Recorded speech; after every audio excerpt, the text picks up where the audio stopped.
Thank you everyone. It's so nice to be here and to help raise money for the Niagara Falls Public Library today. Don't forget to check out the books. There's some really amazing selections. I got like 15 of them myself.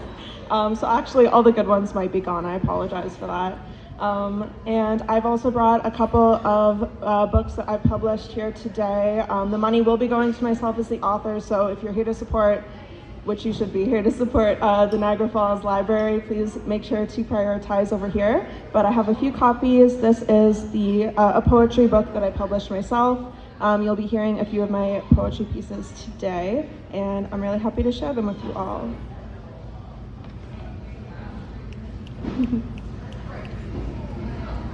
Okay, so I have 4 poems for you guys today.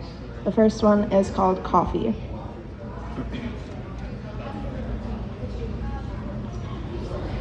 I started drinking coffee every morning, knowing the way it would alter my brain chemistry.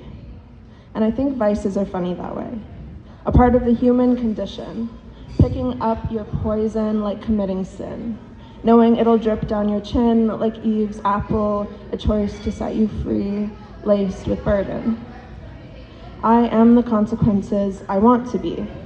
I chose to be addicted to coffee, like some adrenaline junkie or a sex fiend, seeking that next quick fix for relief, escapism, that tastes bittersweet, like binge eating or reading, points of passion deemed unhealthy, if you dig deep.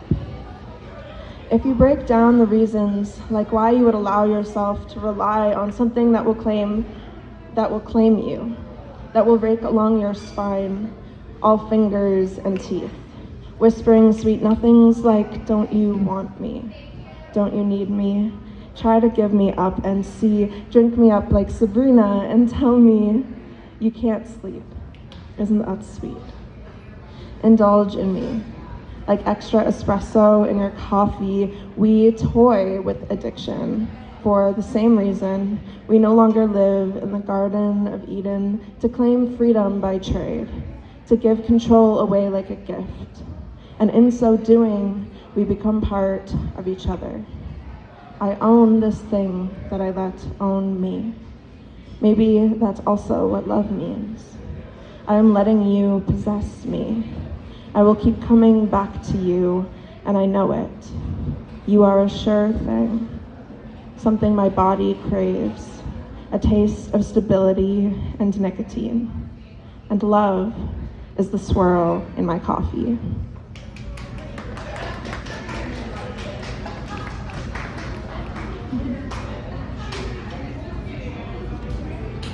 All right, give me a moment, guys, to find my second one.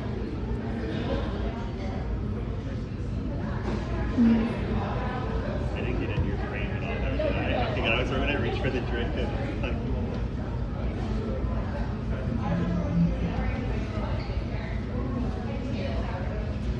Okay, this is called Paper Wasps.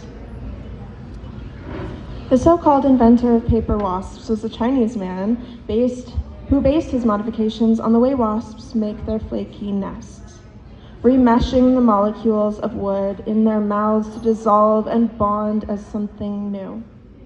We call it maceration. And I like to imagine that we do the same thing with the words we etch into the grain, scribbling out and rejumbling letters until they form new shapes, new textures, turning raw life into something with new purpose. I fell in love with a craft dependent on paper, and I thought nothing of it. I used to spend my recesses and lunch breaks playing with paper wasps when I was little. I only knew them as wasps back then. I'd let them land on the spine of my hands and feel the tickle of their feathery, insecty legs. I can't remember if I played with the wasps because the other children saw me as weird, or if it was the other way around. But I found them beautiful then. These ugly, yellow, spidery things with these veiny, stained glass wings, these things we weren't supposed to love. And I didn't get it, because they tickled the backs of my hands when they walked and sniffed around like curious dogs, and then flew off. They taught me the map of my skin cells and hair follicles, tracing paths along my fingers as though sketching on paper to make art. I knew that their little stingers stung, but so did scrapes and paper cuts. Words could hurt too if you let them, but I wrote anyway. I wrote and I wrote every single day, and I didn't know they were called paper wasps. But the invention I wrote on came from them. We never credit the true creators of things. And so I became a paper human, drawing scribbles of my thoughts on pages made white with bleach, so as not to resemble the discoloration of wasp spit, maceration, because we hate these things. These natural, messy, gross things like the flaky geometric nurseries meticulously bridged to nurture wiggly little sacs of larvic mucus. Perfect little almost honeycombs without the sweetness, but we stole the math of it. I remember sitting in 4th grade playing with yellow hexagons made of wood, chopping down insects-filled forests while I watched my teacher grind a bee into the vinyl floor with the base of her shoe. It was a hot summer, and they flew in often from the invitation of open windows and the cooling AC, a borrowed sense of peace, and it made me imagine a little life in which the only thing that protected people from each other were paper-thin walls that we built together, a life dedicated to Paige. And I wondered if we could find a way to steal that too. And I wondered if wasps were storytellers as well as inventors, and what else we may have pillaged from these little worlds, only to leave them overwritten and bleached out and squished, invisible to all but the plagiarists and weird children.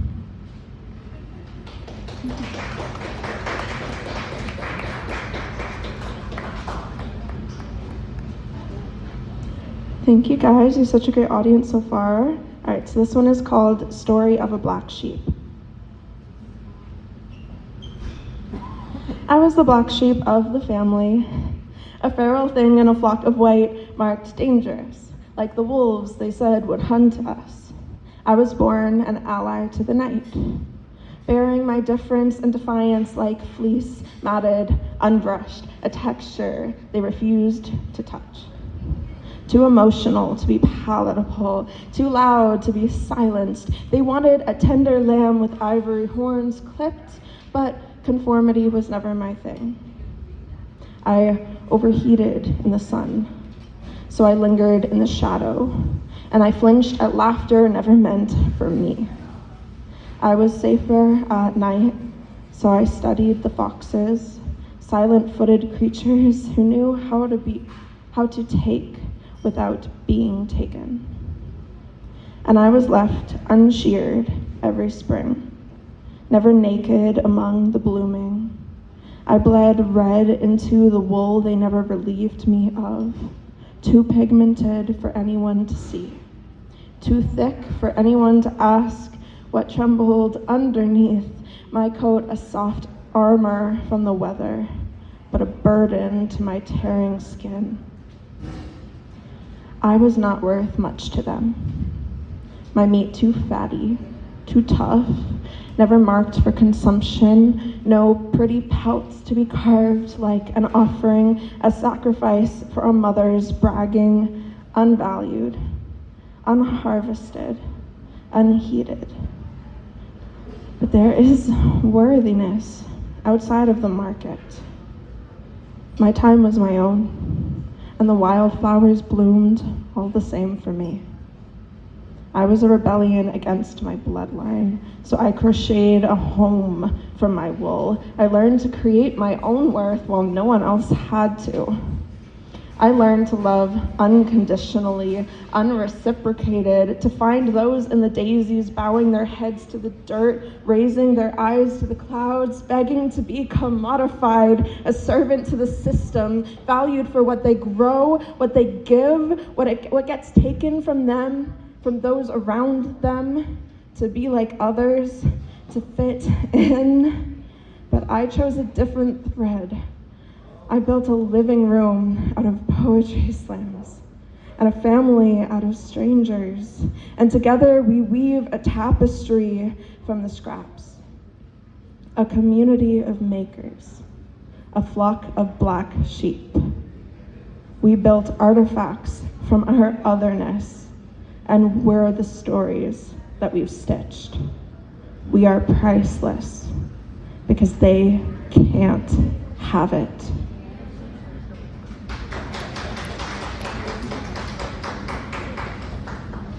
I have time for one more? Okay, thank you so much, guys. That was the first time I performed that piece, so thank you for being my test audience. This is the last piece that I have for you guys. Again, don't forget to support the wonderful community here. Investing in our community is one of the best things that we can do for each other, especially in this sort of late stage capitalism that we exist in. We are what we have.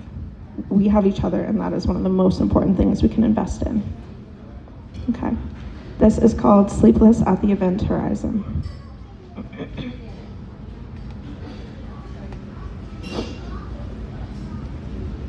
The space-time continuum.